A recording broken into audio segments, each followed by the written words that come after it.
Guys, so it's been a while since I posted tawag dito, verse of the day, no? But I just want to share this verse to you guys. It is Mateo chapter 5 verse 3. Yan, sabi dito, pinagpala ang mga taong walang inaasahan kundi ang Diyos sapagkat kabilang sila sa kaharian ng langit. Ayan, so napakaganda ng verse natin, no? Kasi sinasabi ng verse na to na yung tao na to, no, is wala siyang ibang inaasahan sa lahat ng bagay, sa lahat ng decisions niya in life, sa mga, alam mo yun, sa mga ginagawa niya sa buhay niya, no? Kundi sa Diyos niya lang like inaasa. Okay? Sa mga pangangailangan niya, sa health niya, basta buong buhay niya, buong kaluluwa niya talaga is totally 100% nakaasa lang talaga sa Diyos. Ayan. So, tinuturuan tayo ng verse na to, no, na huwag tayong mag-alala. Okay, huwag tayong mag-alala. Tapos, yung mga alalahanin natin sa buhay, yung pag-iisip natin about sa future, and mga bagay na, tawag dito, na parang ano, nakakamatay isipin. Alam niyo yun, guys. Like, hindi natin kailangan mag-alala kasi the Lord know the future. Okay? Kasi tayo nasa present tayo. But wala tayong like kakayahan na makita yung future. But kung iaasa natin yan sa Panginoong Diyos, no? Since si Lord naman ang nakakaalam ng lahat, no?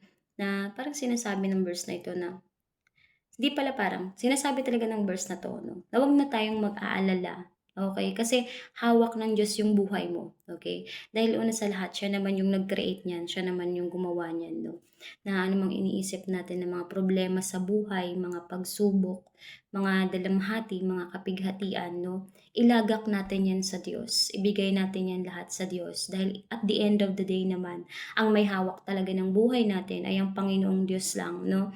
So, sinasabi na lang dito na magtiwala na lang tayo sa Kanya, no? Dahil mapapalad nga mga taong walang ibang inaasahan, okay?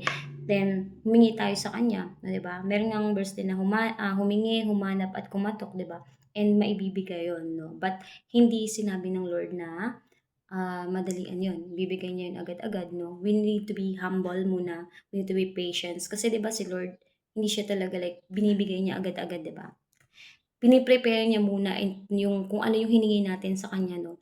Titingnan niyo muna yung qualifications kung pasok ba tayo do'n sa hinihingi natin, 'di ba? For example, asawa, for example, pera, okay.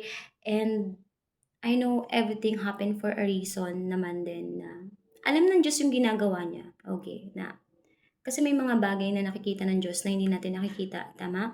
So, sinasabi lang dito na hindi mo na kailangan mag-alala. Okay? Dahil ang Panginoong Diyos na ang bahala sa'yo. Okay? Ayun yung pinakamagandang benefits kapag may Lord ka sa buhay mo. Kasi wala kang aasahang tao eh. Kasi lahat to nakaasa na sa Kanya. And alam naman nating lahat, na kapag inasa natin sa Lord lahat, di ba? Magiging successful yan. Magtatagumpay tayo. Hindi tayo mabibigo. Unlike kapag umasa tayo sa tao, di ba? Nadi-disappoint tayo, nababroken tayo, right? Pero itong verse ito ay napakaganda. And alam nyo ba guys na sinabi rin ng verse ito na kapag sa Kanya lang daw umasa, okay? Mabibilang ka sa kaharian ng langit, which is praise God, hallelujah, to God be the glory. Yan. So, pinapala lang ng verse na to guys na umasa lang po tayo sa Panginoong Diyos. Okay? Huwag po tayong aasa sa sarili natin kasi may limitations tayo eh. Okay? Meron tayong limit. May boundaries din tayo. Pero ang Panginoong Diyos wala. Lahat yan, hawak niya. Everything is under control na ng Diyos. Okay? Kaya hindi na natin kailangan mag-isip.